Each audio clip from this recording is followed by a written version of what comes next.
guys! Today I'm going to do another episode of Meok-ja. So last week was Seollal, and on Seollal, which is the Korean or Lunar New Year, Koreans traditionally eat Ddeokguk. And Ddeokguk is a soup made with duck or rice cakes. You don't have to only eat Ddeokguk on New Year though. It's more of a comfort food, so you can eat it any time of the year. Okay, so I've got my Ddeokguk, and this is different obviously from tteokbokki because tteokbokki is sort of long and cylindrical, and this is shaped more like coins. So this is a 2-pound package, and I've taken half of that, and I'm putting it in water to soak for about 30 minutes. If you have fresh duck, then you don't need to do this step. So I've got 7 cups of water boiling here right now, and I just turned the heat down to medium. So what I'm going to do is add my beef, and it calls for half a pound, but I probably got somewhere between 3/4 and a pound of beef right here. So I'm just going to add that to the pot. And you also have to add 3 to 4 cloves of garlic, and of course you can use fresh garlic, but I'm going for some slightly easier steps today. So I just got this frozen garlic here at Trader Joe's, and each little cube is 1 clove. So I'm just going to add 3 cubes of this garlic, maybe 4. I like garlic.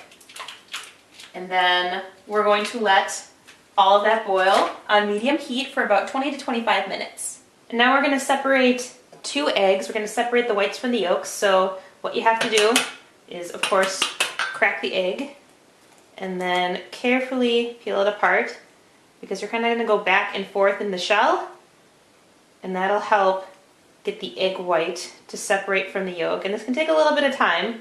You gotta be patient. See, there we go. So we've got 1 yolk, and then we're just going to do the other one too without dropping it. And you just go back and forth in the 2 sides of the shell until it's pretty much separated.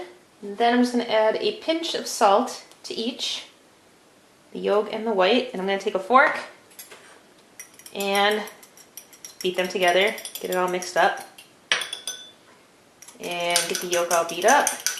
And if you see any sort of stringy parts from the yolk, you should try and remove that as well. Now I've got a pan all heated up with a little bit of canola oil in it, and what I'm supposed to do is put the egg yolk in. And we're going to let it cook for about a minute, and then flip it, let it sit for a minute again. And make sure it gets spread thin and even along the bottom of the pan. Alright, that's been boiling for about 20 minutes, and it smells really good. Nice. Okay, I'm just going to set the top aside, and I'm going to add my chopped green onions and a pinch of salt, maybe 2 pinches. And then I'm also going to add a tablespoon of fish oil right there.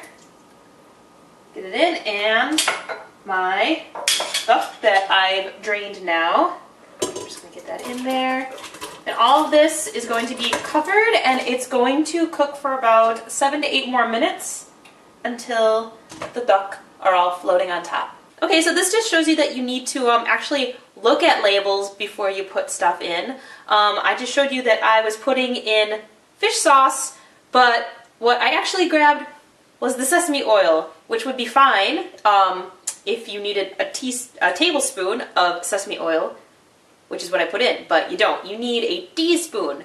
So it's not going to totally ruin the soup, but it's going to taste a lot like sesame now. And now I'm just going to add those salted egg whites from before. I'm just going to pour it right into the soup. I'm going to let it cook for about 1 minute. Alright, judging by the recipe and how it smells and looks, it's looking about done. So I've turned off the heat.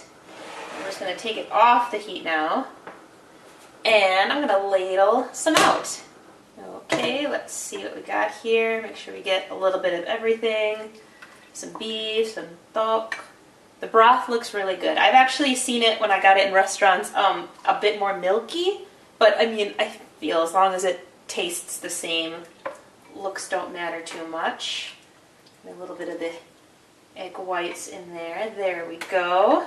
And I'm also going to garnish it a bit. You see I've got my roasted seaweed snacks, so I'm just going to crumble it up on top here. I could probably do a bit finer job than what I did. And we're also going to take some of the egg that I cooked earlier, the egg yolks, and actually I should probably cut those up into slightly smaller pieces, but you can just kind of lay them on top like that. And that's basically your Ddeokguk. All right, now that we're all done cooking it, I gotta look at it. It looks really good and it smells really good. Ooh, this is hot. So let's see how it tastes. Oh yeah, the broth is really good. Bit beefy, a little bit of garlic. And actually, let's try a bit of the beef too. Ooh, this is hot. The beef is nice and tender, so now I'm just gonna try a little bit of the rice cake.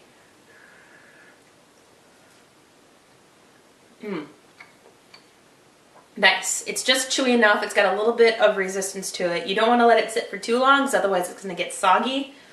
But this is just right. Even with that little mistake I made with the sesame oil, I mean, I can't really tell too much of a difference. So I would say that this Ddeokguk was a success.